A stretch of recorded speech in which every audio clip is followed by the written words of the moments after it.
Hello friend, स्वागत है आप सभी का आपका अपना ही यूट्यूब चैनल मेजर टारगेट पर। तो दोस्तों आज से हम लोग क्लास 10 मैट्रिक बोर्ड परीक्षा 2023 की तैयारी करेंगे और यहाँ पे हम लोग क्लास 10 मैट्रिक बोर्ड परीक्षा 2023 का शुरू से तैयारी करेंगे, जिनमें से जो क्लास 10 का फिजिक्स का यानी कि भौतिकी का जो फर्स्ट चैप्टर है प्रकाश का परावर्तन के काफी महत्वपूर्ण यहाँ पे हम लोग जो है ना 40 ऑब्जेक्टिव क्वेश्चन को बतलाने वाले हैं। अगर आप ये सभी 40 क्वेश्चन को अच्छी तरह से याद कर लेते हैं ना तो आपके बोर्ड परीक्षा में प्रकाश का परावर्तन से इससे बाहर आपका एक भी ऑब्जेक्टिव क्वेश्चन देखने को नहीं मिलेगा। तो फ्रेंड अगर आप भी इस बार मैट्रिक बोर्ड परीक्षा देने वाले हैं ना तो इस वीडियो को संपूर्ण शुरू से लेकर आखिरी तक एक एक क्वेश्चन को अच्छी तरह से याद करते हुए जाना है। और दोस्तों आप लोग को बता देते हैं इस बार जो है ना एग्जाम पैटर्न थोड़ा चेंज हुआ है, यानी कि लॉकडाउन से पहले जो एग्जाम्स में क्वेश्चंस पूछे जाते हैं ना 60 ऑब्जेक्टिव क्वेश्चंस पूछे जाते थे, जिनमें से आप लोग को जो है ना 50 क्वेश्चंस का ही आंसर देना था। वही पैटर्न के आधार पर आप लोग को जो है ना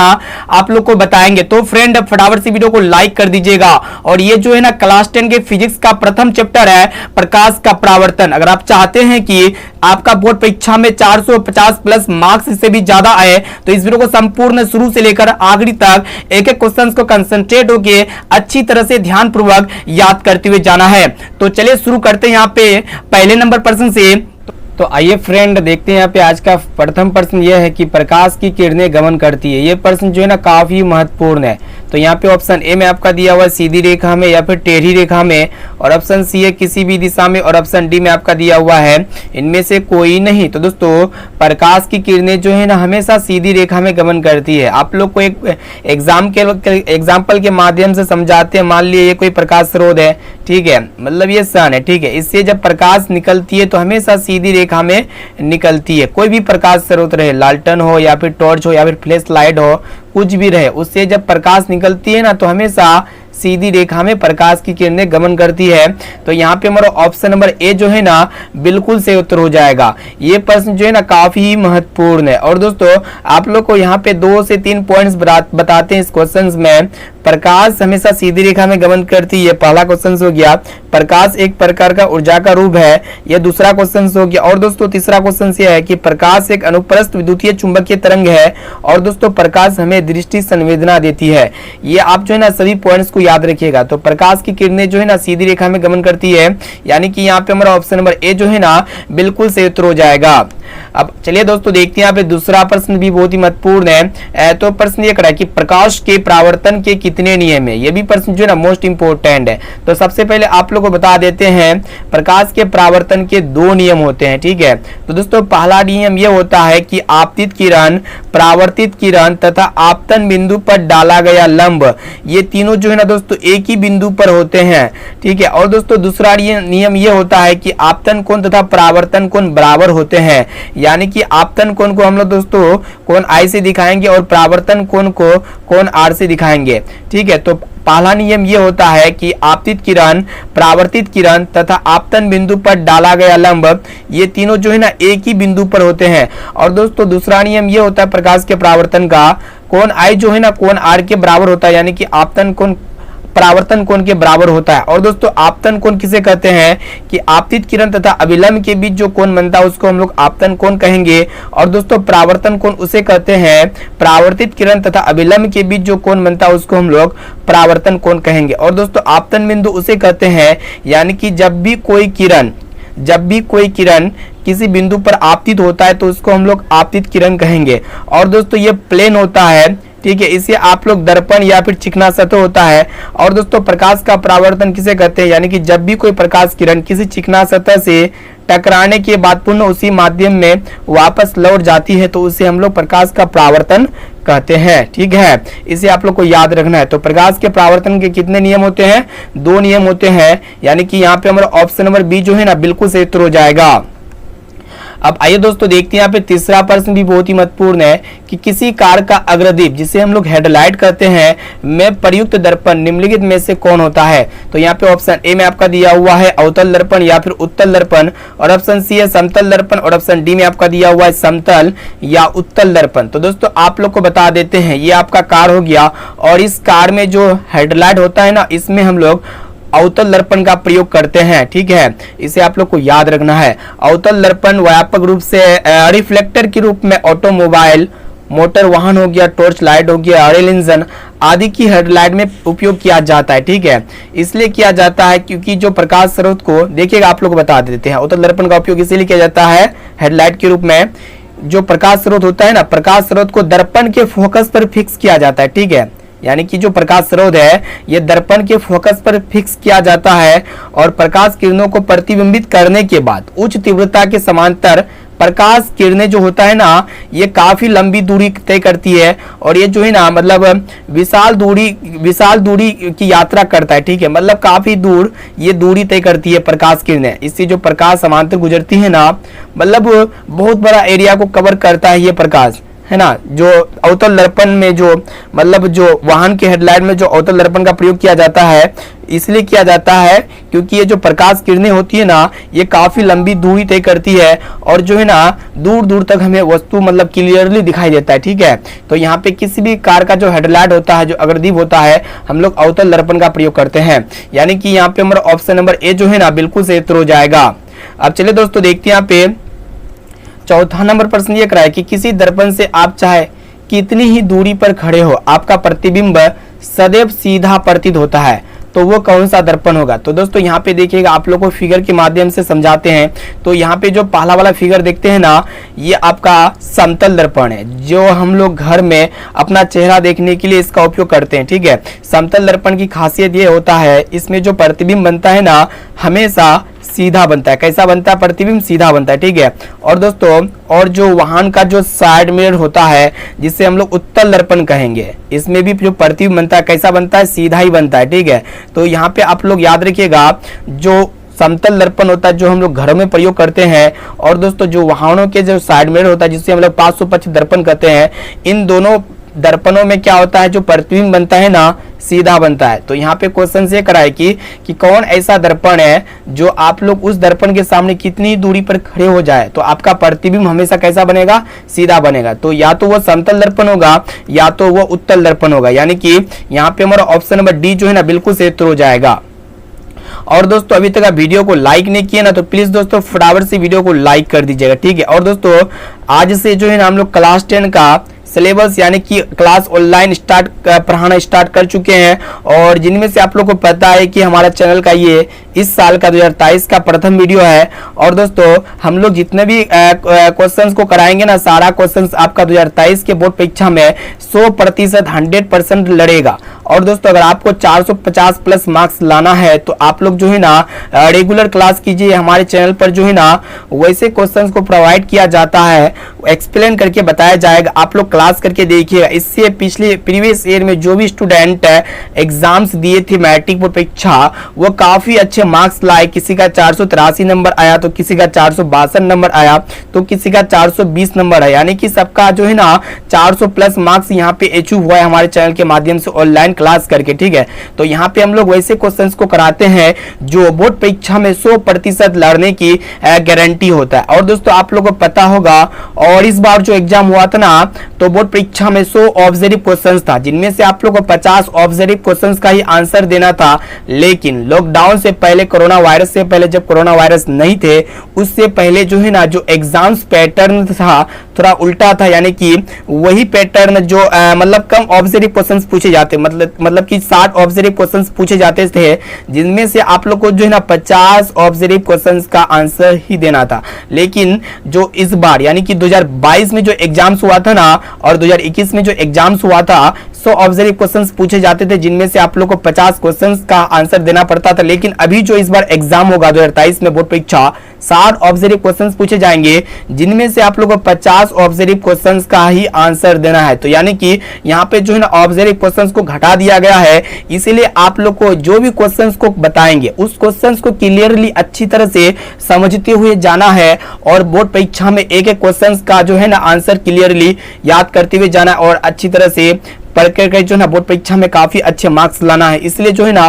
वैसे क्वेश्चंस को पढ़िएगा जो एग्जाम्स में आएगा। ठीक है, तो यहाँ पे जो है ना आप लोग को ओल्ड वाला पैटर्न के द्वारा बताएंगे और न्यू वाला पैटर्न, यानी कि दोनों पैटर्न को मिक्स करते हुए चलेंगे। ज्यादातर हम फोकस डालेंगे जो 60 ऑब्जर्व क्वेश्चंस होते हैं ना, तो वही क्वेश्चंस के आधार पर, वही पैटर्न के आधार पर क्वेश्चंस को बताया जाएगा। ठीक है, तो यहाँ पे जो क्वेश्चंस का रहा है कि किस दर्पण के सामने आप मतलब चाहे जितनी भी दूरी पर खड़े हो तो आपका प्रतिबिंब हमेशा सीधा बनता है, तो वो दर्पण होता है समतल दर्पण या फिर उत्तल दर्पण। ठीक है, तो यहाँ पे ऑप्शन नंबर डी जो है ना, डी वाला ऑप्शन यहाँ पे करेक्ट आंसर हो जाएगा। ठीक है, चलिए देखते हैं यहाँ पे 5 नंबर प्रश्न को देखिएगा। क्वेश्चन से कराए कि निम्नलिखित में से किसका अपवर्तनांक सबसे अधिक होता है। ठीक है, सबसे अधिक कौन सा होता है, किसका अपवर्तनांक होता है, वायु का या फिर बर्फ का होता है या फिर कांच का होता है, और ऑप्शन डी है हीरा का। तो दोस्तों अगर आप इस सारणी को देखते हैं, इस टेबल को देखते हैं, तो सबसे ज्यादा अपवर्तनांक वाला जो पदार्थ है आपका हीरा है। हीरा का अपवर्तनांक सबसे ज्यादा होता है, कितना होता है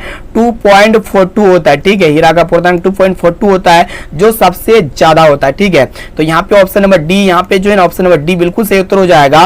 और दोस्तों ये हीरा जो होते हैं ना कार्बन के अपरूप होते हैं। ये क्वेश्चन जो है ना हम अगला चैप्टर में बताएंगे। ठीक है, तो यहाँ पे जितना बता रहे उतना आप लोग याद रखिएगा। आप लोग जो है ना कॉपी कलम को उठाइए, हम जो भी पॉइंट्स वगैरह बता रहे हैं उस पॉइंट्स को आप जो है ना नोट्स करते हुए चलिएगा। ठीक है, इससे आपको जो है ना काफी आसानी होगा एग्जाम में। ठीक है, और एक एक क्वेश्चंस को समझते हुए जाना है।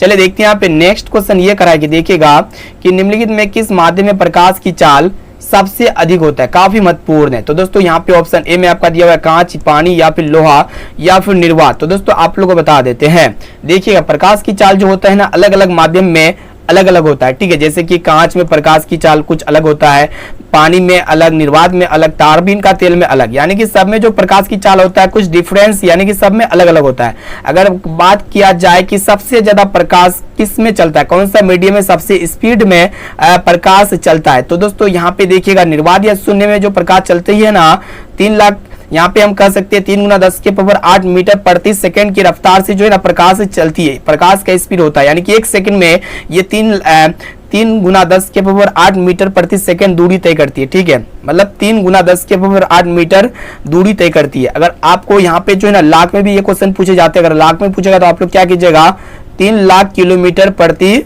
सेकंड यहाँ पे आप लोग बोलिएगा। ठीक है, तो यहाँ पे किलोमीटर में भी एग्जाम में क्वेश्चंस पूछे जाते हैं। तो यहाँ पे जो प्रकाश की चाल जो सबसे ज्यादा होगा कौन सा माध्यम में होगा, निर्वात में, जो कि यहाँ पे ऑप्शन नंबर डी जो है ना यहाँ पे हमारा करेक्ट आंसर हो जाएगा। अब आइए दोस्तों देखते हैं यहाँ पे 7 नंबर प्रश्न भी बहुत ही महत्वपूर्ण है। तो दोस्तों प्रश्न ये कराए कि दर्पण सूत्र है। तो यहाँ पे देखिएगा दर्पण सूत्र जो होता है ना 1/v प्लस 1/u बराबर 1/f होता है, जहां भी प्रतिबिंब दूरी होता है और दोस्तों u वस्तु दूरी होता है और आपका f जो होता है ना फोकस दूरी होता है। ठीक है, ये आपका क्या होता है दर्पण सूत्र होता है, जो कि यहाँ पे हमारा ऑप्शन नंबर ए जो है ना बिल्कुल सही उत्तर हो जाएगा। ठीक है, इसे आप लोग को याद रखना है। और दोस्तों एग्जाम में बहुत सारे स्टूडेंट यहाँ पे कंफ्यूजन हो जाते हैं कि इनमें से दर्पण सूत्र कौन है, लेंस सूत्र कौन है। तो यहाँ पे आप लोग क्लियर हो जाइएगा, जो दर्पण सूत्र होता है जिसमें प्लस होगा वो दर्पण सूत्र होगा, दोस्तों जिसमें माइनस होगा वो आपका लेंस सूत्र होगा। तो लेंस सूत्र में क्या होता है, माइनस होता है बीच में, यानी कि 1/v माइनस 1/u बराबर 1/f, ये आपका क्या होता है लेंस सूत्र होता है। ठीक है, लेंस फॉर्मूला जिसको कहेंगे। और ये जो ऑप्शन ए में आपका दिया हुआ है ये आपका दर्पण सूत्र है, जो कि यहाँ पे ऑप्शन नंबर ए जो है ना करेक्ट आंसर हो जाएगा। अब चलिए दोस्तों देखते हैं यहाँ पे नेक्स्ट क्वेश्चन जो कि अत्यंत ही महत्वपूर्ण है। तो यहाँ पे प्रश्न ये कराए कि कौन सा दर्पण आमतौर पर वाहनों में पीछे देखने के रूप में दर्पण के रूप में उपयोग किया जाता, मोस्ट इंपोर्टेंट है। तो यहाँ पे देखिएगा ऑप्शन ए में आपका दिया हुआ समतल दर्पण, उत्तल दर्पण, अवतल दर्पण या फिर अवतल लेंस। तो यहाँ पे जो है ना आप लोग फिगर देख के ही बता देंगे कि यहाँ पे कौन ऐसा दर्पण है जो हम लोग दर्पण आमतौर पर वाहनों में पीछे देखने के दर्पण के रूप में प्रयोग करते हैं। तो दोस्तों यहाँ पे देखिएगा ये जो है ना मतलब किसी भी वाहन का फ्रंट मिरर जो आगे में लगा रहता है या फिर आप लोग साइड मिरर भी कह सकते हैं।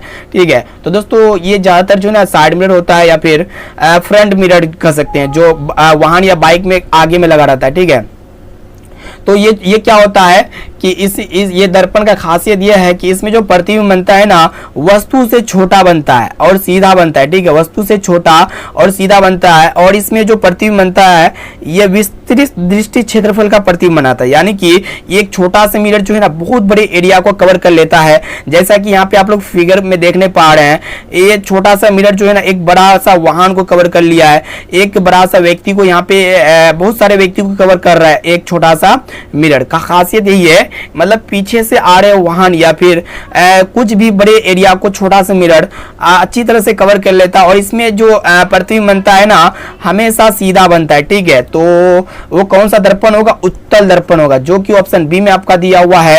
यानी कि यहाँ पे हमारा ऑप्शन नंबर बी जो है ना बिल्कुल सही उत्तर हो जाएगा।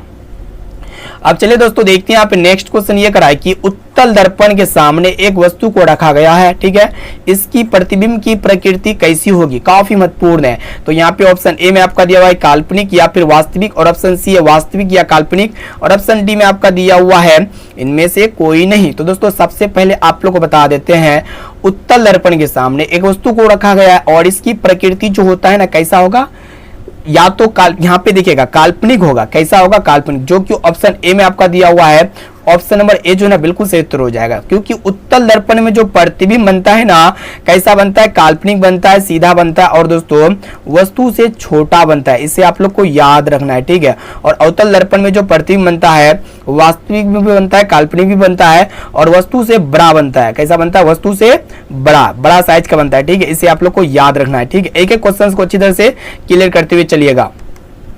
अब आइए दोस्तों देखते हैं यहाँ पे 10 नंबर प्रश्न यह करा है कि किस दर्पण का उपयोग सामान्यतः वाहनों का पक्ष दृश्य दर्पणों के रूप में प्रयोग किया जाता है? तो यहाँ पे ऑप्शन ए में आपका दिया समतल दर्पण या फिर अवतल दर्पण का या फिर उत्तल दर्पण का, और ऑप्शन डी है इनमें से कोई नहीं। तो दोस्तों आप लोग को बता देते हैं, वही क्वेश्चन है, इस क्वेश्चन को थोड़ा उल्टा कर दिया गया है। ठीक है, आप लोगों को क्वेश्चन जो है ना गुड़ा फुड़ा के पूछ सकता है, तो इसमें आप लोग को दिक्कत लेने के कोई मतलब समस्या टेंशन नहीं लेना है। ठीक है, तो यहाँ पे देखिएगा पार्श्व पक्ष दर्पण जिसे हम लोग साइड मिरर कहते हैं। ठीक है, साइड मिरर या फिर कह सकते हैं पार्श्व पक्ष दर्पण, जो ये जो दर्पण होता है ना उत्तल दर्पण होता है। उत्तल दर्पण जो कि ऑप्शन सी में आपका दिया हुआ ऑप्शन नंबर सी जो है ना बिल्कुल सही उत्तर हो जाएगा। कोई भी दर्पण सामान्यतः वाहनों का जो पांचों दृश्य दर्पण होता है वो कौन सा दर्पण होता है? उत्तल दर्पण। ठीक है, ऑप्शन नंबर सी यहाँ पे हमारा बिल्कुल सही उत्तर हो जाएगा। चलिए देखते हैं यहाँ पे नेक्स्ट क्वेश्चन ये करा है कि निम्न में से किस दर्पण की फोकस दूरी धनात्मक होती है? तो दोस्तों यहाँ पे चित्र में दिया हुआ ये आपका कौन सा दर्पण है? ये आपका अवतल दर्पण है। ठीक है, और अवतल दर्पण की जो फोकस दूरी होता है ना ऋणात्मक होती है, यानी कि नेगेटिव होता है। ठीक है, और उत्तल दर्पण की जो फोकस दूरी होती है आपका क्या होता है? पॉजिटिव होता है। ठीक है, क्योंकि अवतल दर्पण की जो फोकस दूरी होती है ये आपका बाई और होती है, बाई और क्या होता है? नेगेटिव होता है। और दोस्तों उत्तल दर्पण की जो फोकस दूरी होती है दाहिनी ओर होती है, जो पॉजिटिव होता है। तो यहाँ पे कह रहा है कि कौन ऐसा दर्पण है जिसकी फोकस दूरी धनात्मक होती है? तो कौन सा दर्पण है? तो उत्तल दर्पण की फोकस दूरी क्या होता है? धनात्मक होता है, जो कि यहाँ पे हमारा ऑप्शन नंबर बी जो है ना बिल्कुल सही उत्तर हो जाएगा। अब आइए दोस्तों देखते हैं यहाँ पे 12 नंबर प्रश्न भी बहुत ही महत्वपूर्ण है कि नई कार्तीय चिन्ह परिपाटी के अनुसार दर्पण के सामने रखे गए बीम की दूरी ली जाती है। यानी कि देखिएगा आप लोग बता देते हैं, ये आपका क्या हो गया? दर्पण हो गया, या फिर गोलीय दर्पण में आपका अवतल दर्पण हो गया। ठीक है, नई कार्तीय चिन्ह परिपाटी के अनुसार दर्पण के सामने यानी कि बाई और मापी गई दूरियां जो होती है ना दोस्तों ये आपका क्या होती है? नेगेटिव होती है, यानी कि ऋणात्मक होती है। ठीक है, और दोस्तों दर्पण के दाहिनी ओर मापी गई दूरियां क्या होती है?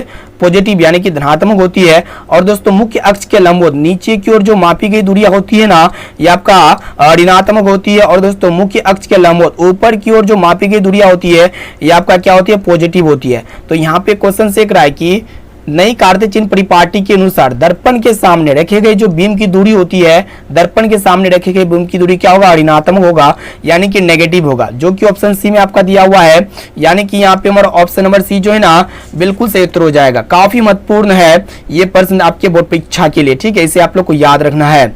चलिए देखते हैं यहाँ पे, तो फ्रेंड देखिए यहाँ पे 13 नंबर प्रश्न ये कराए कि यदि किसी संभाव त्रिभुज यानी कि प्रिज्म में निर्गत किरण और विचलन कोण क्रमशः 40 डिग्री और 30 डिग्री है तो आपतन कोण कितना डिग्री का होगा? तो यहाँ पे देखिएगा जो निर्गत कोण है ना 40 डिग्री का दिया हुआ है, और दोस्तों यहाँ पे जो विचलन कोण है 30 डिग्री का दिया हुआ है, तो आपतन कोण जो होगा ना कितना डिग्री का होगा? 70 डिग्री का होगा। इसे आप लोग को याद रखना, यहाँ पे क्लियर हो जाइएगा, जो कि ऑप्शन नंबर डी यहाँ पे हमारा बिल्कुल सही उत्तर हो जाएगा। चलिए देखते हैं यहाँ पे 14 नंबर प्रश्न भी बहुत ही महत्वपूर्ण है। तो प्रश्न ये कराए कि निम्नलिखित में से कौन यहाँ पे बताना है कि कौन उत्तल दर्पण की फोकस दूरी है जिसकी वक्रता त्रिज्या 32 सेंटीमीटर है। तो सबसे पहले यहाँ पे देखिएगा दोस्तों, जो वक्रता त्रिज्या होता है ना, वक्रता त्रिज्या को हम लोग आर से दिखाते हैं। तो यहाँ पे आर का वैल्यू जो दिया हुआ है 32 सेंटीमीटर दिया हुआ है। और दोस्तों यहाँ पे फोकस दूरी आप लोग को ज्ञात करना है। तो दोस्तों फोकस दूरी जो होता है ना, वक्रता त्रिज्या की आधी होती है। तो यहाँ पे आर का वैल्यू जो है ना 32 दिया हुआ है, तो 32/2 इसको जब हम लोग सोल्व करेंगे तो यहाँ पे 16 दूना 32 हो जाएगा, 16 सेंटीमीटर। और दोस्तों यहाँ पे दर्पण कौन सा है, उत्तल दर्पण है। और उत्तल दर्पण की जो फोकस दूरी होती है ना, पॉजिटिव होती है, यानी कि धनात्मक होती है, जो कि ऑप्शन नंबर सी यहाँ पे, ऑप्शन नंबर सी यहाँ पे जो है ना हमारा बिल्कुल सही उत्तर हो जाएगा। ठीक है, option number C correct answer है। अब चलिए दोस्तों देखते हैं यहाँ पे नेक्स्ट प्रश्न जो कि अत्यंत महत्वपूर्ण है। तो प्रश्न ये कराए कि दंत विशेषज्ञ, जिसको हम लोग टीथ स्पेशलिस्ट कहेंगे, किस दर्पण का उपयोग मरीजों के दांतों का बड़ा प्रतिबिंब देखने के लिए करता है। मोस्ट इंपोर्टेंट ये भी प्रश्न है। तो यहाँ पे 4 ऑप्शंस दिया हुआ है, समतल दर्पण या फिर अवतल दर्पण या फिर उत्तल दर्पण, और ऑप्शन डी में आपका दिया हुआ इनमें से सभी। तो दोस्तों आप लोग यहाँ पे फिगर में देख रहे हैं जो टीथ स्पेशलिस्ट होता है या फिर आप लोग कह सकते हैं ENT डॉक्टर। ENT डॉक्टर कहने का अर्थ होता है आंख नाक कान का जो डॉक्टर होता है ना, वो लोग मरीजों का जो इलाज करता है, वो लोग जो है ना अवतल दर्पण का प्रयोग करता है। ये जो दर्पण देख रहे हैं अवतल दर्पण है। ठीक है, अवतल दर्पण का प्रयोग इसलिए करता है क्योंकि अवतल दर्पण में जो प्रतिबिंब बनता है ना, वस्तु से बड़ा बनता है। तो यहाँ पे आप लोग चित्र में देखने पा रहे हैं, जो दांत का साइज छोटा है लेकिन दर्पण में बड़ा करके दिखता है, तो डॉक्टर को जो है ना इलाज करने में काफी आसानी होता है। ठीक है, तो अवतल दर्पण में जो प्रतिबिंब बनता है वस्तु से बड़ा बनता है। ठीक है, तो यहाँ पे कौन सा दर्पण होगा, अवतल दर्पण, जो कि ऑप्शन बी में आपका दिया हुआ है। ऑप्शन नंबर बी यहाँ पे जो है ना, ऑप्शन नंबर बी बिल्कुल सही उत्तर हो जाएगा। अब चलिए दोस्तों देखते हैं यहाँ पे नेक्स्ट क्वेश्चन ये कराए कि गोले दर्पण के परावर्तक पृष्ठ की वर्ताकार सीमा रेखा का व्यास क्या कहलाता है। काफी महत्वपूर्ण है। तो दोस्तों ये आपका गोले दर्पण में अवतल दर्पण हो गया। ठीक है, और ये परावर्तक पृष्ठ हो गया। इधर वाला पृष्ठ क्या हो गया, मतलब जिधर से कोई भी प्रकाश किरण आपतित होता है दर्पण पे, तो उधर हम लोग क्या कहेंगे, इधर वाला पृष्ठ क्या हो गया, परावर्तक पृष्ठ हो गया। ठीक है, और इसके जस्ट इधर वाला, इसको ऑपोजिट वाला साइड क्या है, इसमें पॉलिश किया हुआ है। ठीक है, क्योंकि हम लोग जानते हैं जो दर्पण होता है ना, दर्पण का एक साइड पॉलिश किया हुआ, यानी कि रजित किया हुआ होना आवश्यक होता है, जरूरी होता है, तभी जो है ना प्रकाश किरण क्या होगा, परावर्तन होगा। तभी प्रकाश किरण परावर्तन होगा, तभी हम कोई चीज को देख सकते हैं उस मिरर में। तो यहाँ पे क्वेश्चन ये कराए कि किसी भी दर्पण का जो परावर्तक पृष्ठ होता है, तो वृत्ताकार सीमा रेखा का जो व्यास होता है वह क्या कहलाता है। तो दोस्तों परावर्तक पृष्ठ कुछ ये इधर वाला साइड हो गया, तो इधर वाला साइड को हम लोग ए से दिखाते हैं। और जो दोस्तों ए जो होता है ना, वो आपका क्या होता है, गोले दर्पण का द्वारक होता है। ठीक है, जिसको हम लोग एपर्चर कहेंगे। तो यहाँ पे ऑप्शन नंबर डी जो है ना बिल्कुल सही उत्तर हो जाएगा। ठीक है, option number D correct answer है। इसे आप लोग को याद रखना है, एक एक क्वेश्चन को क्लियर करते हुए चलिएगा, और दोस्तों आप लोग नोट्स बनाते हुए चलिएगा।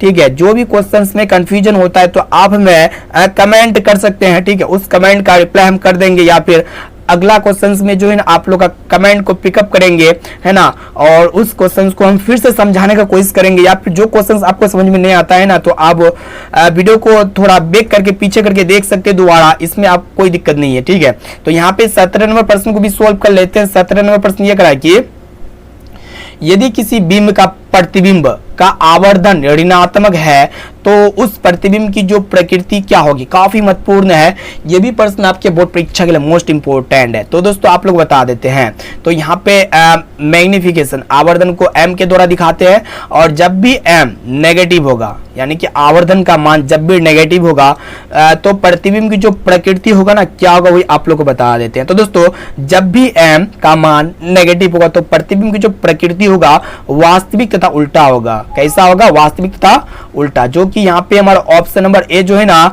करेक्ट आंसर हो जाएगा। ठीक है, और दोस्तों यदि m का मान अगर पॉजिटिव यानी कि धनात्मक होता है तो प्रतिबिंब की जो प्रकृति होगा ना काल्पनिक तथा सीधा होता है। साथ में इसे भी आप लोग को याद रखना है, जब नेगेटिव m तो प्रतिबिंब की प्रकृति वास्तविक और उल्टा, जब m का मान पॉजिटिव यानी कि जब मैग्निफिकेशन धनात्मक होती है तो प्रकृति जो होता है प्रतिबिंब का वास्तविक आभासी और सीधा होता है। इसको याद कर लीजिएगा। चलिए देखते हैं यहाँ पे 18 नंबर प्रश्न को देखिएगा जो कि मोस्ट इंपोर्टेंट है। तो दोस्तों यहाँ पे हम लोग जो 40 ऑब्जर्व क्वेश्चंस को करा रहे हैं ना, ये सभी प्रश्न मोस्ट इंपोर्टेंट है। एक भी क्वेश्चंस को आपको स्किप नहीं करना है, एक एक क्वेश्चंस को अच्छी तरह से याद करते हुए जाना है, क्योंकि इस बार जो है ना एग्जाम थोड़ा 2019 2020 में जो हुआ था ना वही पैटर्न के आधार पर होगा, यानी कि लॉकडाउन से पहले जो एग्जाम हो रहा था उसी पैटर्न के आधार पर एग्जाम लिया जाएगा। ठीक है, तो यहाँ पे आप लोग एक एक क्वेश्चंस को अच्छी तरह से याद कर लीजिएगा, कोई भी क्वेश्चंस को हल्के में नहीं लीजिएगा। ठीक है, काफी महत्वपूर्ण यहाँ पे हम लोग क्वेश्चन सभी क्वेश्चंस करा रहे हैं। तो यहाँ पे क्वेश्चन से कराए कि अवतल दर्पण की फोकस दूरी उसकी वक्रता त्रिज्या की क्या होती है, काफी महत्वपूर्ण है। तो दोस्तों अवतल दर्पण की फोकस दूरी जिसे हम लोग एफ के द्वारा दिखाते हैं और उसकी वक्रता त्रिज्या को आर से दिखाते हैं, यानी कि अवतल दर्पण की जो फोकस दूरी होती है उसकी वक्रता त्रिज्या की आधी होती है, जो कि ऑप्शन बी में आपका दिया हुआ है। यहाँ पे हमारा ऑप्शन नंबर बी जो है ना बिल्कुल सही उत्तर हो जाएगा। और दोस्तों अवतल दर्पण की वक्रता त्रिज्या यानी कि आर, अवतल दर्पण की वक्रता त्रिज्या जिसको हम लोग आर कहेंगे, फोकस दूरी की दोगुनी होती है। साथ में इसे भी आप लोग को याद रखना है। ठीक है, आप लोग को एक एक पॉइंट्स बताते हैं, जितना जो है फर्स्ट चैप्टर में प्रकाश का परावर्तन में सारा कुछ यहाँ पे हम क्लियर करवाने वाले हैं। तो वीडियो को शुरू से लेकर आखिरी तक देखते हुए जाना है। और दोस्तों अभी तक आप वीडियो को लाइक नहीं किया ना, तो प्लीज दोस्तों फटाफट से वीडियो को लाइक कर दीजिएगा। तो दोस्तों देखिएगा यहाँ पे 19 नंबर प्रश्न ये करा कि प्रतिबिंब का आकार हमेशा वस्तु के आकार के बराबर है, तो दर्पण कौन सा होगा। तो दोस्तों आप लोग को बता देते हैं वो कौन सा दर्पण है जिसमें प्रतिबिंब का साइज हमेशा ऑब्जेक्ट के साइज के बराबर होता है। ठीक है, तो वो जो दर्पण होता है ना आपका समतल दर्पण होता है। समतल दर्पण में जो प्रतिबिंब बनता है हमेशा कैसा बनता है, सीधा तो बनता ही है, काल्पनिक भी बनता है और वस्तु के बराबर बनता है। ठीक है, तो यहाँ पे आप लोग को याद रखना है, आप लोग को यहाँ पे क्लियर हो जाना है। समतल दर्पण में प्रतिबिंब कैसा बनता है, काल्पनिक बनता है, सीधा बनता है और बराबर बनता है। ठीक है, ये बहुत ही महत्वपूर्ण क्वेश्चन है। और यहाँ पे अगर उत्तल दर्पण का बात किया जाए दोस्तों, उत्तल दर्पण में भी जो प्रतिबिंब बनता है काल्पनिक तो बनता ही है। आप लोग को यहाँ पे देखिएगा काल्पनिक बनता है और इनके साथ साथ सीधा बनता है, लेकिन यहाँ पे वस्तु से छोटा प्रतिबिंब बनता है। कैसा बनता है, वस्तु से छोटा बनता है, वस्तु से छोटा। यहाँ पे हम लोग आप लोग नोट भी कर सकते हैं, इसमें कोई दिक्कत नहीं है। और दोस्तों अवतल दर्पण में जो प्रतिबिंब बनता है वास्तविक बनता है। कैसा बनता है, वास्तविक बनता है और उल्टा बनता है। ठीक है, वास्तविक उल्टा। और यहाँ पे काल्पनिक भी बनता है प्रतिबिंब। कुछ ऐसा एक केस है, एक केस ऐसा क्रिएट होता है जिसमें काल्पनिक प्रतिबिंब बनता है। और दोस्तों यहाँ पे सीधा भी बनता है, यानी कि अवतल दर्पण में जो है ना वास्तविक उल्टा काल्पनिक बराबर बहुत तरह का यहाँ पे प्रतिबिंब बनता है। बड़ा भी बनता है, बराबर भी बनता है और छोटा भी बनता है। ठीक है, तो ये सब याद रखिएगा। तो ये पॉइंट्स है। तो यहाँ पे क्वेश्चन ये करा है कि कौन ऐसा दर्पण है जिसमें सिर्फ और सिर्फ वस्तु के बराबर प्रतिबिंब बनता है। तो दोस्तों वस्तु के बराबर प्रतिबिंब कौन सा दर्पण में बनता है, समतल दर्पण में बनता है, जो कि यहाँ पे ऑप्शन नंबर सी जो है ना बिल्कुल सही उत्तर हो जाएगा। ठीक है, चलिए देखते हैं यहाँ पे नेक्स्ट क्वेश्चन, जो कि ये भी प्रश्न जो है ना बहुत ही महत्वपूर्ण है। गत वर्ष में बहुत पूछा जा चुका है। आप लोग जो है ना क्वेश्चंस बैंक के प्रीवियस ईयर क्वेश्चंस बैंक को प्लाट के देख सकते हैं, आप लोगों को पता चल जाएगा कि कौन क्वेश्चन कितना इंपॉर्टेंट है और कितना पूछा गया है। तो यहाँ पे क्वेश्चन से कराया कि सर्च लाइट का जो परावर्तक सतह होता है वो आपका कौन सा दर्पण का होता है, उत्तल दर्पण या फिर अवतल दर्पण या फिर समतल दर्पण या फिर कोई नहीं। तो दोस्तों सर्च लाइट का जो परावर्तक सतह होता है ना ये आपका अवतल दर्पण का होता है। कौन सा दर्पण का, अवतल दर्पण, जो कि यहाँ पे हमारा बी वाला ऑप्शन जो है ना बिल्कुल सही उत्तर हो जाएगा। ठीक है, चलिए देखते हैं यहाँ पे नेक्स्ट क्वेश्चन को देखिएगा दोस्तों, जो कि अत्यंत ही महत्वपूर्ण है। तो प्रश्न ये करा है कि परावर्तन के नियम से निर्धारित होता है, काफी महत्वपूर्ण है। तो दोस्तों परावर्तन का नियम क्या कहता है, जो आपतन कोण होता है ना परावर्तन कोण के बराबर होता है, यानी कि ये परावर्तन के नियम का दूसरा नियम है, जो कि यहाँ पे हमारा ऑप्शन नंबर ए जो है ना बिल्कुल सही उत्तर हो जाएगा। ठीक है, इसको आप लोग को याद रखना है। और दोस्तों आपतन कोण को हम लोग कोण आई से दिखाएंगे और दोस्तों परावर्तन कोण जो है ना कोण आर से दिखाएंगे। चलिए देखते हैं यहाँ पे 22 नंबर प्रश्न को देख लीजिएगा। क्वेश्चन से कराया कि दाढ़ी बनाने में, यहाँ क्वेश्चन से कराया कि दाढ़ी बनाने में कौन सा दर्पण उपयुक्त है, काफी महत्वपूर्ण है, मोस्ट इंपोर्टेंट है। तो दोस्तों दाढ़ी बनाने के लिए जो है ना हम लोग अवतल दर्पण का प्रयोग करते हैं, क्योंकि अवतल दर्पण में क्या होता है कि वस्तु से बड़ा प्रतिबिंब बनता है, अर्थात अवतल दर्पण में जो दाढ़ी का पार्टिकल्स दिखता है, यानी कि एक एक पार्टिकल जो है ना बड़ा करके दिखाता है अवतल दर्पण में। इससे जो कस्टमर होते हैं उसे बहुत ही सुविधा होता है, उसका जो फेस होता है बड़ा करके दिखाता है। इसलिए दाढ़ी बनाने के लिए जो दर्पण प्रयुक्त होती है ना, वो कौन सा दर्पण होती है, यानी कि नाई की दुकान में जो दर्पण लगा हुआ रहता है अवतल दर्पण लगा रहता है। ठीक है, इसे आप लोग को याद रखिएगा। या फिर आप लोग कह सकते हैं हजामत बनाने वाले जो दर्पण होता है वो अवतल दर्पण होता है, जो कि ऑप्शन नंबर सी बिल्कुल सही उत्तर हो जाएगा। चलिए देखते हैं यहाँ पे 23वें प्रश्न को देखिएगा। ये भी प्रश्न जो है ना काफी महत्वपूर्ण है और यहाँ पे सभी क्वेश्चन ललन टॉप क्वेश्चन करा रहे हैं और एक भी क्वेश्चंस को हल्के में नहीं लीजिएगा, क्योंकि सभी क्वेश्चंस मोस्ट इंपोर्टेंट है। सभी क्वेश्चंस यहाँ पे जो है ना वायरल क्वेश्चंस है। वायरल क्वेश्चंस कहने का अर्थ है कि जो क्वेश्चंस एग्जाम में हर बार पूछे जाते हैं वही क्वेश्चंस को यहाँ पे हम लोग सेलेक्ट किए हैं और इस बार यानी कि 2023 के बोर्ड परीक्षा में ये सभी क्वेश्चन 100% लड़ेगा और इससे बाहर आपका एक भी क्वेश्चन नहीं आएगा, ये मेरा 100% गारंटी है। ठीक है, तो यहाँ पे क्वेश्चन से कि समतल दर्पण द्वारा बड़ा प्रतिबिंब होता है। तो यहाँ पे दोस्तों आप लोग को बता चुके हैं, अगर आप लोग कॉन्सेप्ट को समझ गए होंगे तो आप लोग यहाँ पे क्लियरली इसका जवाब दे सकते हैं। तो दोस्तों समतल दर्पण में जो प्रतिबिंब बनता है कैसा बनता है, काल्पनिक बनता है। काल्पनिक या फिर इसे आप लोग कह सकते हैं, काल्पनिक को हम लोग आभासी के नाम से भी जानते हैं, जो कि यहाँ पे ऑप्शन बी में आपका दिया हुआ है। ऑप्शन नंबर बी यहाँ पे हमारा बिल्कुल सही उत्तर हो जाएगा। अब आइए दोस्तों देखते हैं यहाँ पे 24 नंबर प्रश्न ये कराए कि गोलीय दर्पण में फोकसांतर एवं वक्रता त्रिज्या के बीच संबंध है। या फिर यहाँ पे दो क्वेश्चन है। दूसरा क्वेश्चन ये है कि गोलीय दर्पण का फोकसांतर उसके वक्रता त्रिज्या का कितना गुना होता है, मोस्ट इंपोर्टेंट है। यहाँ पे देखिएगा, ध्यान दीजिएगा। तो दोस्तों गोलीय दर्पण में फोकसांतर, जो फोकसांतर को हम लोग एफ के द्वारा दिखाते हैं और वक्रता त्रिज्या को आर के द्वारा दिखाते हैं। तो दोस्तों गोलीय दर्पण में फोकसांतर तथा वक्रता त्रिज्या में जो संबंध होता है ना, मेन संबंध क्या होता है, फोकस दूरी वक्रता त्रिज्या की आधी होती है। ठीक है, या फिर आप लोग कह सकते हैं जो गोलीय दर्पण का जो फोकसांतर होता है ना उसके वक्रता त्रिज्या का आधा गुना होता है, जो कि ऑप्शन सी में आपका दिया हुआ F बराबर R/2। यहाँ पे F जहां F क्या होगा, फोकसांतर होगा, फोकस दूरी होगा, और जहां R क्या होगा, वक्रता त्रिज्या होगा।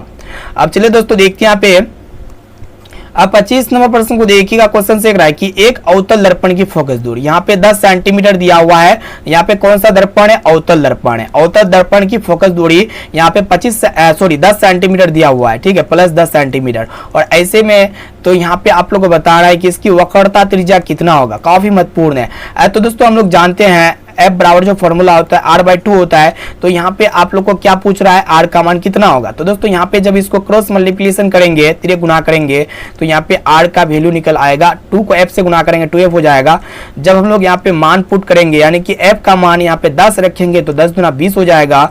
तो यहाँ पे कितना आ गया, वक्रता त्रिज्या, तो आर का वैल्यू यहाँ पे आपका आ गया 20 सेंटीमीटर, जो कि ऑप्शन बी में आपका दिया हुआ है।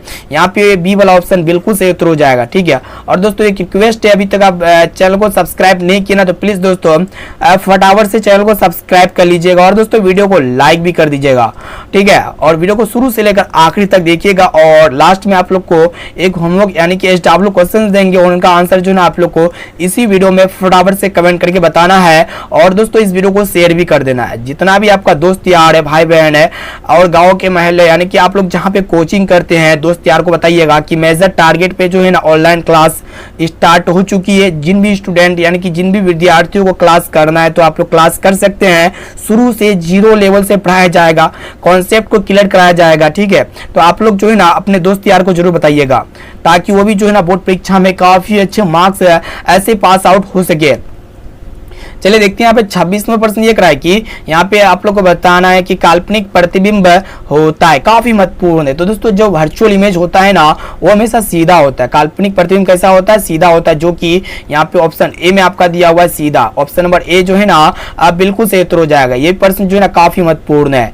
चलिए देखते हैं यहाँ पे 27 नंबर प्रश्न को देखिएगा। तो दोस्तों प्रश्न ये कराए कि निर्गत किरण एवं अभिलंब के बीच बने कोण को क्या कहते हैं। तो यहाँ पे हम लोग एक फिगर लिए हैं। तो यहाँ पे कोई किरण जो है ना हवा से चल करके, ये आपका कांच का स्लेब हो गया, फिर ग्लास कर सकते हैं। ठीक है, तो इसमें कोई किरण आपतित होता है, आपतित होने के बाद ये अपवर्तित हो जाएगा, क्योंकि हम लोग जानते हैं जब प्रकाश एक माध्यम से दूसरे माध्यम में जाता है तो प्रकाश की दिशा में परिवर्तन हो जाता है। ठीक है, तो यहाँ पे क्या हो रहा है, ये आपका ये जो होता है ना अविलंब होगा, ये आपका ये जो है किरण, ये आपका क्या हो गया, अविलंब हो गया, और ये आपका निर्गत किरण हो गया। तो दोस्तों अविलंब और निर्गत किरण के बीच जो कोण बनता है ना उसको हम लोग निर्गत कोण कहते हैं। निर्गत कोण को यहाँ पे चित्र में सॉरी यहाँ पे टी के द्वारा दिखाया गया है। तो यहाँ पे निर्गत किरण एवं अविलंब के बीच के कोण को हम लोग क्या कहते हैं, निर्गत कोण कहते हैं, जो कि यहाँ पे ऑप्शन सी वाला ऑप्शन बिल्कुल सही उत्तर हो जाएगा। ठीक है, चलिए देखते हैं यहाँ पे 28 नंबर प्रश्न भी बहुत ही महत्वपूर्ण है। यहाँ पे मोस्ट इंपोर्टेंट क्वेश्चन ये है कि किस दर्पण से वस्तु का बड़ा प्रतिबिंब बनता है। तो आप लोगों को पहले ही बताया, आप लोगों को क्लियर करा दिए, जो समतल दर्पण होता है ना दोस्तों, समतल दर्पण में प्रतिबिंब वस्तु के बराबर बनता है, और अवतल दर्पण जो होता है प्रतिबिंब अवतल दर्पण में क्या होता है, वस्तु से बड़ा बनता है, और उत्तल दर्पण में प्रतिबिंब वस्तु से छोटा बनता है। तो यहाँ पे अवतल दर्पण में जो प्रतिबिंब बनता है वस्तु से बड़ा बनता है, जो कि यहाँ पे बी वाला ऑप्शन जो है ना, इस क्वेश्चन का बी वाला ऑप्शन बिल्कुल सही उत्तर हो जाएगा। अब आइए दोस्तों देखते हैं यहाँ पे 29 नंबर प्रश्न भी बहुत ही महत्वपूर्ण है। तो यहाँ पे प्रश्न ये करा है कि किस गोलीय दर्पण की वक्रता त्रिज्या 50 सेंटीमीटर दिया हुआ है। किसी भी गोलीय दर्पण की वक्रता त्रिज्या कितना दिया हुआ है, 50 सेंटीमीटर। तो फोकस दूरी कितना होगा। तो यहाँ पे देखिएगा दोस्तों, आप लोग को बताए जो आर होता है ना, आर का मान यहाँ पे 50 सेंटीमीटर दिया हुआ है। ठीक है, तो यहाँ पे आप सबको क्या ज्ञात करना है, फोकस दूरी यानी कि एफ निकालना है। तो दोस्तों हम लोग जानते हैं एफ बराबर जो होता है ना r/2 होता है। तो यहाँ पे r का मान जो है ना 50 दिया हुआ है, तो 50/2 हो जाएगा। जब इसको हम लोग काटेंगे तो 25 दूना 50 हो जाएगा। तो यहाँ पे एफ का वैल्यू जो निकल के आया है ना 25 सेंटीमीटर आया। ठीक है, और दोस्तों यहाँ पे जो है ना प्लस 25 सेंटीमीटर कर सकते हैं, जो कि ऑप्शन सी में आपका दिया हुआ है। ऑप्शन नंबर सी जो ना बिल्कुल सही उत्तर हो जाएगा। ठीक है, और दोस्तों जो अवतल दर्पण होता है, अवतल दर्पण की फोकस दूरी ऋणात्मक होती है और उत्तल दर्पण की फोकस दूरी ऋणात्मक होती है। तो ये कौन सा दर्पण होना चाहिए, गोलीय दर्पण में उत्तल दर्पण होना चाहिए। ठीक है, चलिए देखते हैं यहाँ पे 23 नंबर प्रश्न भी बहुत ही महत्वपूर्ण है। तो यहाँ पे प्रश्न ये है कि अवतल दर्पण से परावर्तन के बाद किरण किस बिंदु से गुजरेगी, काफी महत्वपूर्ण है। तो दोस्तों आप लोग बता देते हैं, जब मुख्य अक्ष के समांतर जब कोई प्रकाश किरण दर्पण पर आपतित होती है तो परावर्तन के बाद यानी कि एफ होते हुए गुजरती है। ठीक है, तो ये आपका एफ होते हुए गुजरता है। आप लोग याद रखिएगा, जब भी कोई प्रकाश किरण मुख्य अक्ष के समांतर दर्पण पर आपतित होती है तो परावर्तन के बाद फोकस होते हुए जाता है। ठीक है, फोकस होते हुए गुजरेगा। तो कहां से गुजरेगा, फोकस होते हुए। तो यहाँ पे हमारा ऑप्शन नंबर बी जो है ना बिल्कुल सही उत्तर हो जाएगा। ठीक है, अब चलिए दोस्तों देखते हैं यहाँ पे नेक्स्ट क्वेश्चन जो कि मोस्ट इंपोर्टेंट है। तो यहाँ पे क्वेश्चन ये करा है कि साइड मिरर के रूप में प्रयुक्त होती है। तो दोस्तों साइड मिरर को हम लोग क्या कहते हैं, पार्श्वपक्ष दर्पण कहते हैं। ठीक है, इसका उपयोग जो है ना पीछे के दृश्य देखने के लिए किया जाता है। साइड मिरर का उपयोग हम लोग वाहन में करते हैं। ठीक है, वाहन में साइड मिरर का उपयोग इसलिए करते हैं क्योंकि जो पीछे से आ रहे वाहन होता है उसका प्रतिबिंब उत्तल दर्पण में आसानी से बन जाती है, और उत्तल दर्पण में जो प्रतिबिंब बनता है वस्तु से छोटा बनता है और दोस्तों सीधा बनता है। ठीक है, तो यहाँ पे साइड मिरर के रूप में कौन सा दर्पण का प्रयोग करेंगे, उत्तल दर्पण का प्रयोग करेंगे, जो कि यहाँ पे हमारा बी वाला ऑप्शन जो है ना बिल्कुल सही उत्तर हो जाएगा। ठीक है, चलिए देखते हैं यहाँ पे नेक्स्ट क्वेश्चन जो कि ये भी प्रश्न जो है ना बहुत ही महत्वपूर्ण है। तो दोस्तों प्रश्न एक रहा है कि किस दर्पण से हमेशा वस्तु से छोटा प्रतिबिंब प्राप्त होता है। तो दोस्तों ये भी क्वेश्चन बहुत ही इजी है। इससे पहले अगर आप शुरू से लेकर आखिर तक वीडियो को देखते हुए आ रहे हैं ना, तो इसका क्वेश्चन आप इजीली आसानी से देख सकते हैं। तो दोस्तों दे सकते हैं, तो यहाँ पे वस्तु से छोटा जो प्रतिबिंब बनता है ना उत्तल दर्पण में बनता है। कौन सा दर्पण में बनता है, उत्तल दर्पण में, जो कि यहाँ पे हमारा बी वाला ऑप्शन जो है ना बिल्कुल सही उत्तर हो जाएगा। अब आइए दोस्तों देखते हैं यहाँ पे 34 नंबर प्रश्न को देखिएगा। प्रश्न एक रहा है कि एक उत्तल गोलीय दर्पण से प्रतिबिंब बनता है, काफी महत्वपूर्ण है। तो यहाँ पे देखिएगा उत्तल दर्पण में जो प्रतिबिंब बनता है ना कैसा बनता है, काल्पनिक बनता है या फिर आभासी बनता है। कैसा बनता है, काल्पनिक या फिर आभासी, जो कि यहाँ पे हमारा ऑप्शन नंबर ए जो है ना बिल्कुल सही उत्तर हो जाएगा। ठीक है, option number A correct answer है। अब चलिए दोस्तों देखते हैं यहाँ पे नेक्स्ट क्वेश्चन ये कराएगी। देखिएगा कि मोटर गाड़ी के चालक के सामने लगा रहता है, वही क्वेश्चन है। यहाँ पे थोड़ा उल्टा पुल्टा करके देता है, घुरा फिरा के क्वेश्चन दे सकता है आपको एग्जाम में।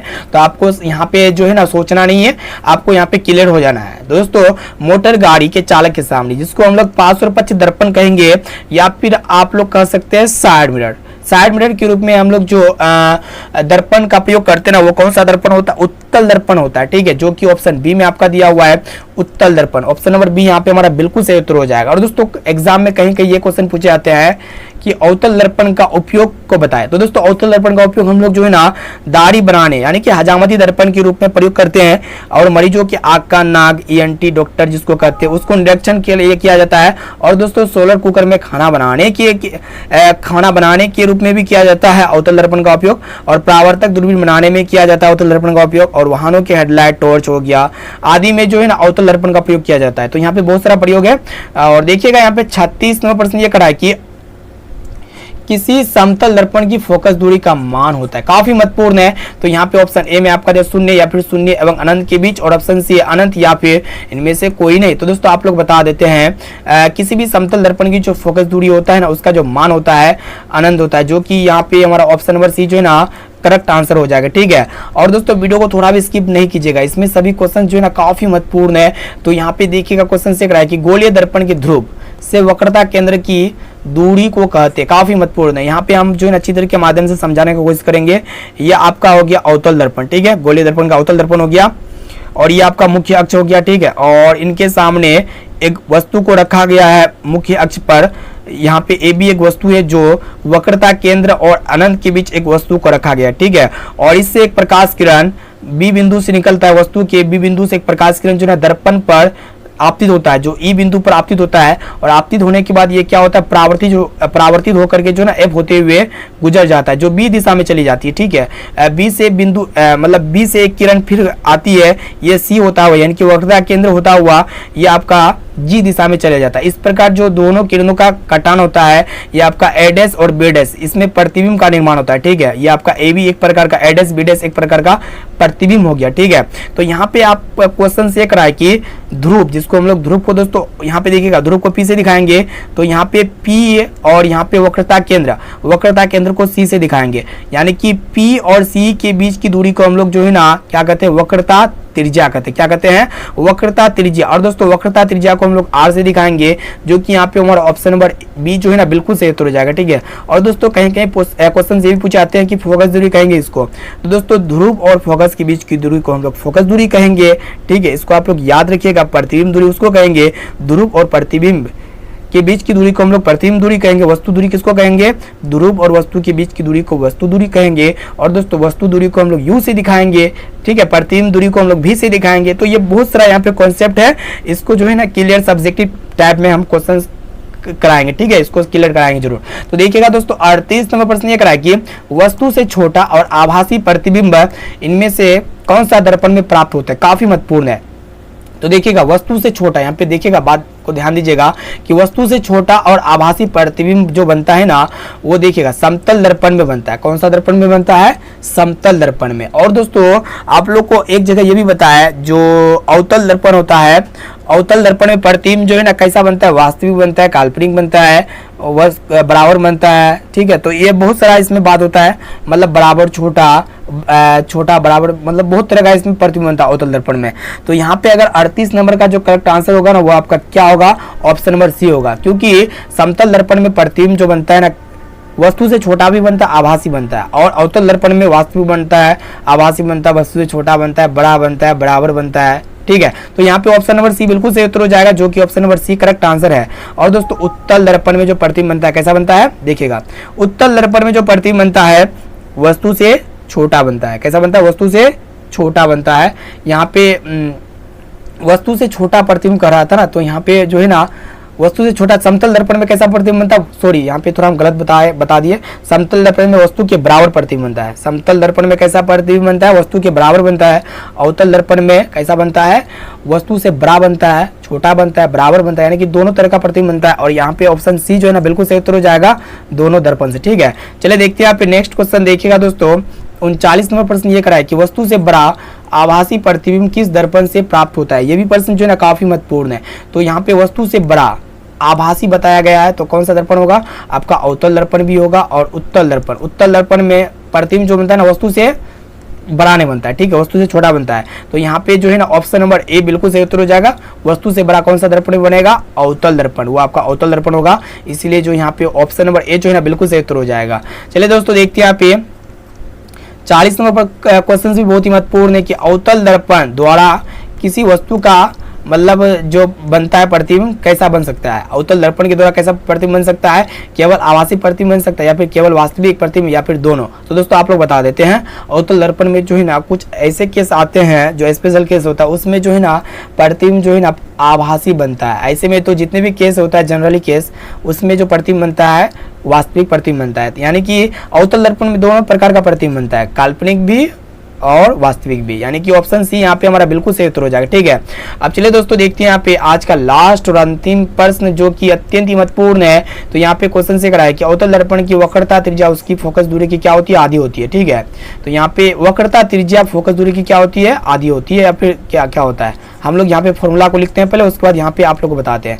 हम लोग जानते हैं एफ जो होता है ना वक्रता त्रिज्या की आधी होती है, तो यहाँ पे वक्रता त्रिज्या फोकस दूरी की क्या होगा, 2 गुना होगा, जो कि ऑप्शन बी में आपका दिया हुआ है। ऑप्शन नंबर बी जो है ना बिल्कुल सही उत्तर हो जाएगा। ठीक है, तो फ्रेंड यहाँ पे हम लोग फाइनली क्लास 10 के जो फिजिक्स का जो प्रथम चैप्टर है, आप लोग कह सकते हैं साइंस का पहला चैप्टर जो एनसीईआरटी का है, प्रकाश का परावर्तन, इसमें हम लोग जो है ना 40 नहीं बल्कि 41 काफी महत्वपूर्ण यहाँ पे मोस्ट इंपोर्टेंट है ऑब्जर्व क्वेश्चंस को देख चुके हैं। अगर ये सभी क्वेश्चंस को अच्छी तरह से याद कर लेते हैं ना, तो ये मेरा गारंटी है कि 2023 में जो है ना इससे बाहर आपका एक भी क्वेश्चन नहीं पूछेगा, सारा का सारा क्वेश्चन जो है ना यहीं से पूछने वाला है। ठीक है, क्योंकि उसी पैटर्न के आधार पर हम लोग बताए हैं, जो पैटर्न पहले था जिसको ओल्ड पैटर्न भी कह सकते हैं, ये तो न्यू पैटर्न नहीं है, क्योंकि ओल्ड पैटर्न जो लॉकडाउन से पहले जो एग्जाम होता था, जो 60 ऑब्जर्व क्वेश्चन पूछे जाते थे, वही पैटर्न के आधार पर यहाँ पे हम सभी क्वेश्चंस को बताए हैं। और पिछले साल हम थोड़ा कुछ दूसरा क्वेश्चंस बताए थे, क्योंकि 2022 में जो है ना एग्जाम का न्यू पैटर्न था, 100 ऑब्जर्व क्वेश्चंस था, तो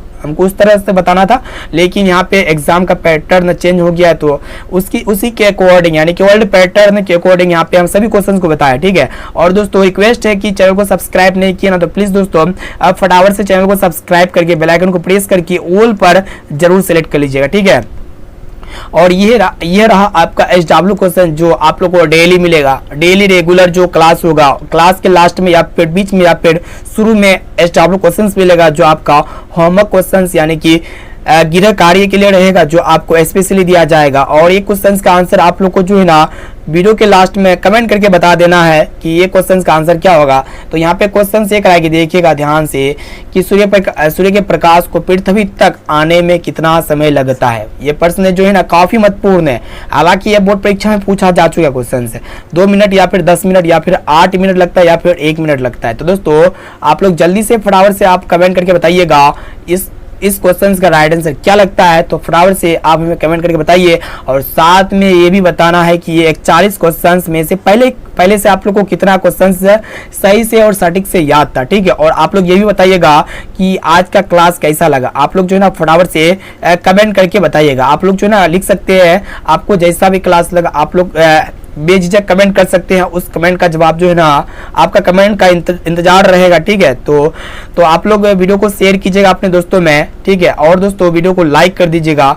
ठीक है, और जितने भी दोस्त यार इस बार बोर्ड परीक्षा 2023 में देने वाले हैं, या फिर जो स्टूडेंट इस बार बोर्ड परीक्षा दे चुके हैं और आपका भाई बहन होगा जो बोर्ड परीक्षा नहीं दिए हैं, तो आप उसे कहिए कि इस मेजर टारगेट के माध्यम से पढ़ाई कीजिए। आप बोर्ड परीक्षा में काफी अच्छे मार्क्स से पास आउट हो पाएंगे और बहुत ही अच्छा रिजल्ट देते हैं मेजर टारगेट। ठीक है, जो सारे मेजर टारगेट का। और यहाँ पे देखिएगा, वीडियो को लाइक नहीं किया ना, तो प्लीज दोस्तों वीडियो को लाइक कर दीजिएगा, चैनल को सब्सक्राइब कर लीजिएगा, और इस वीडियो को अपने व्हाट्सएप ग्रुप में, टेलीग्राम ग्रुप पे, जितने भी सोशल मीडिया प्लेटफॉर्म है जिनके माध्यम से आप लोग वीडियो को शेयर कर सकते हैं, सभी माध्यम में इस वीडियो को शेयर जरूर कीजिएगा। सभी प्लेटफॉर्म में इस वीडियो को शेयर कीजिए, ताकि सभी स्टूडेंट जो है ना, जितने भी बिहार बोर्ड के स्टूडेंट या फिर अन्य बोर्ड के स्टूडेंट है, तो वो बोर्ड परीक्षा में काफी अच्छे मार्क्स ला सके। तो दोस्तों फिर मिलते हैं जल्दी अगले वीडियो पे। वंदे मातरम।